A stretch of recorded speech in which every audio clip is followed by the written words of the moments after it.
Assalamualaikum warahmatullahi wabarakatuh. Selamat pagi Ananda.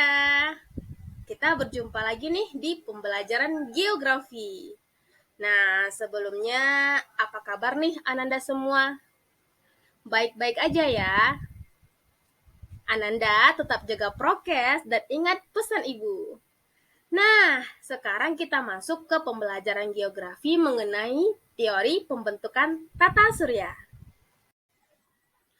Teori pembentukan tata surya ada di kompetensi dasar 3.4. Menganalisis dinamika planet bumi sebagai ruang kehidupan. 4.4.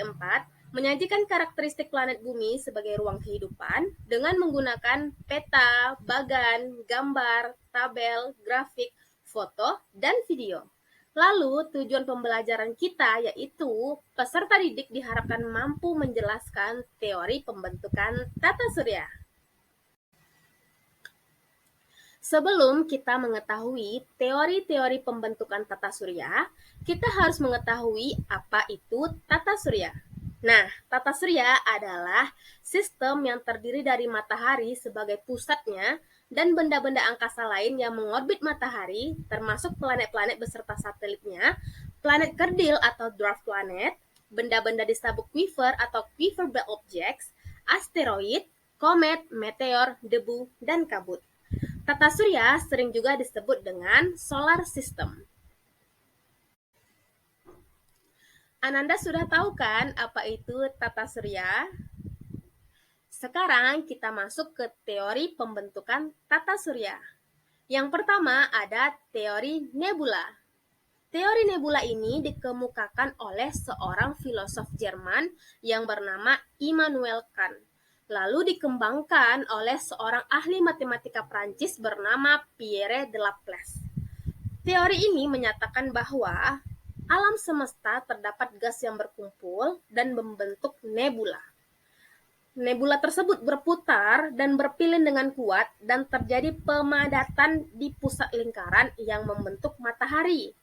Pada saat yang sama, materi lain pun terbentuk menjadi massa yang lebih kecil, lalu berputar dan membentuk orbit mengelilingi matahari. Teori pembentukan tata surya yang kedua ada teori planetesimal. Teori planetesimal ini dikemukakan oleh seorang astronom bernama Forrest Ray Moulton dan seorang geolog yang bernama Thomas C. Chamberlain. Teori ini menyatakan bahwa pada dulunya itu ada sebuah bintang melintasi matahari dengan jarak yang cukup dekat. Karena jarak yang cukup dekat ini, massa matahari tertarik ke arah bintang tersebut. Lalu pada saat bintang tersebut menjauh, massa matahari itu pun ikut menjauh dan mendingin serta memadat membentuk planet-planet. Teori pembentukan tata surya yang ketiga adalah teori pasang surut.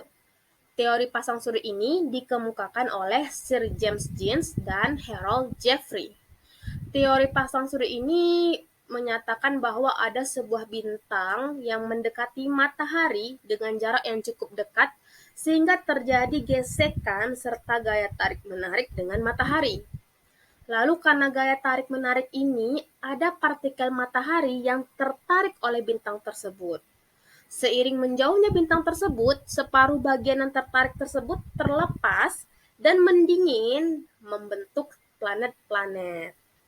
Nah, teori pasang surut ini dan teori planetesimal memiliki banyak persamaan.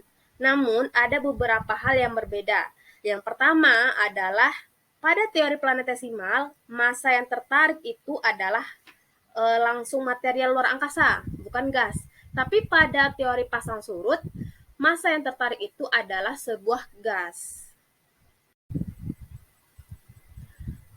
Teori pembentukan tata surya selanjutnya yaitu teori bintang kembar. Teori bintang kembar ini dikemukakan oleh Raymond Erdel Littleton dan Fred Hoyle.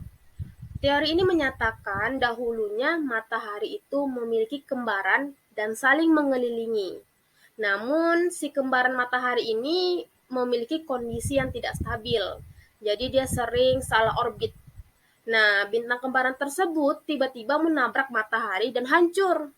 Lalu kepingan bintang tersebut tersebarlah di sekitar matahari dan mendingin lalu memadat menjadi planet-planet di sekitar matahari.